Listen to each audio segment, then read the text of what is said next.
They framed me for murder. I was wrongly convicted and sentenced to death.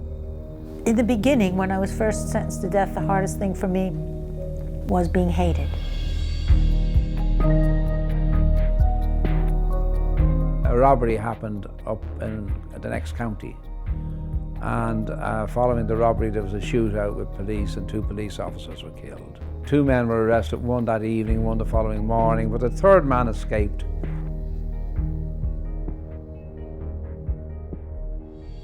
I was amazed at myself that I wasn't afraid to die, but what I was afraid of, that they would take my dignity away from me. Jesse and I, my husband at the time, found ourselves in Florida with a broken down car, and we just needed a lift.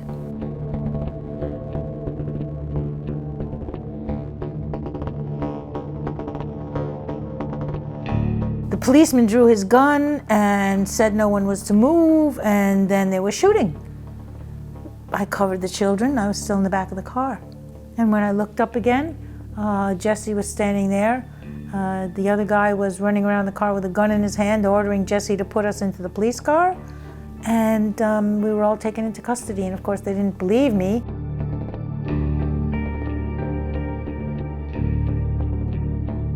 My sentence actually was life, and the judge overruled the jurors and sentenced me to death anyway. I did think for a while, like, if they did come and kill me, how would I go?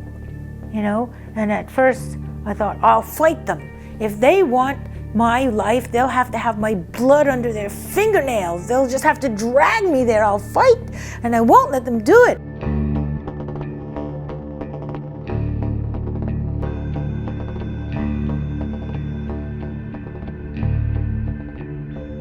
At the time I knew I couldn't possibly face 40 years, and I considered then whether I should kill myself or not. And that was a reasonable proposition to me at the time. But I knew if I did that, they would say I did it out of guilt and remorse, and then that would be a further reflection on my already suffering family. When you have to live with seeing people you've known for years and years and years, and perhaps become friends with, being taken away and executed day after day after day, I mean, that is soul destroying. Can you just imagine if they came and one by one started taking people out of your apartment building and killing them?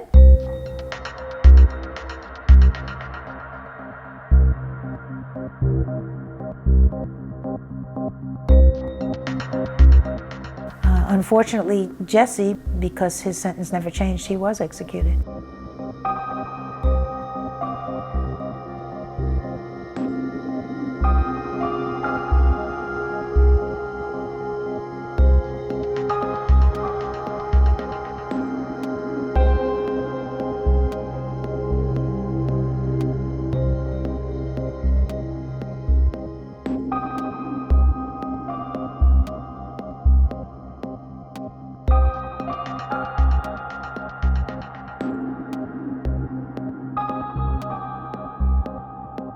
The natural reaction is to be angry and bitter over what happened to you, but to hold on to that is not natural. The natural response after that is to recover. We're survivors. We both made a similar decision when we were released from prison. We didn't even know each other at that time, and that was to heal. I knew when I heard Sonny tell her story, I was so shocked by it all, I knew that I needed to talk with this woman. And she needed to talk with me, so that was it.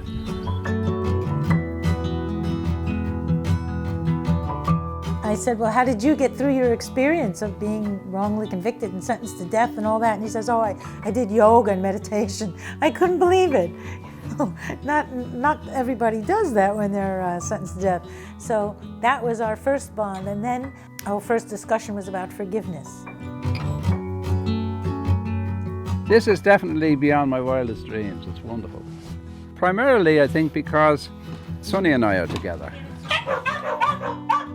We don't have to explain ourselves because each of us knows exactly where we've come from. It is the past, but the past is never gone.